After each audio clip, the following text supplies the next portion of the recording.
So what was it about this particular person that made the difference? She listened. She listened and she asked some very good, important, interesting questions that helped me to say things that I haven't said before to anyone else. And I, you know, this has been going on for a long time now, and I'm used to people telling me what to do, to giving me advice, to trying to support me or support the condition, but in a way that is lessening rather than helping. And so I'm used to all those things, but I'm not used to somebody asking me questions about myself as a human being, as a whole person, rather than just the condition, the rheumatoid arthritis, the symptoms, the etc., etc.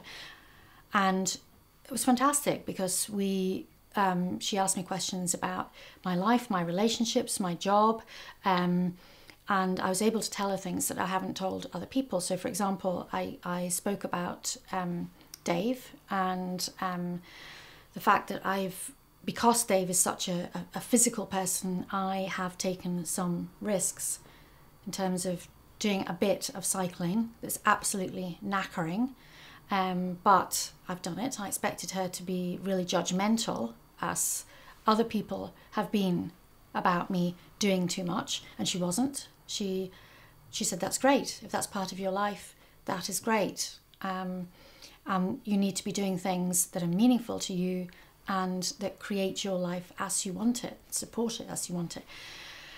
I told her about a weekend away with Dave and two friends, so another couple, and I thought I'd just be kind of taken along as the poor sort of invalid partner who's just kind of going to be left, and it wasn't like that at all. We had a really good weekend, and I joined in when I wanted, and when I didn't want to join in, it was fine, and it felt perfectly normal. So that was good. And we also talked about work and my job as a teacher and the things that I can use from my strengths in terms of my history and things I've been through in my life, and also the things I know, my skills as a teacher, how I can use those in order to support myself with this condition, and because it is part of my life now. And we talked about that, and we also talked about making sure that people at work know about what I need and the best way that they can support me. And so we discussed that. So, for example, things like I don't want to have a lecture at 9 in the morning because sometimes it takes me 2 hours to get out of the door and I can't do it.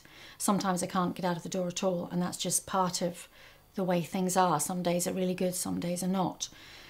And so we talked about discussing that with people at work, and as not just my line manager, but everyone. And I have done. And they've been incredibly supportive.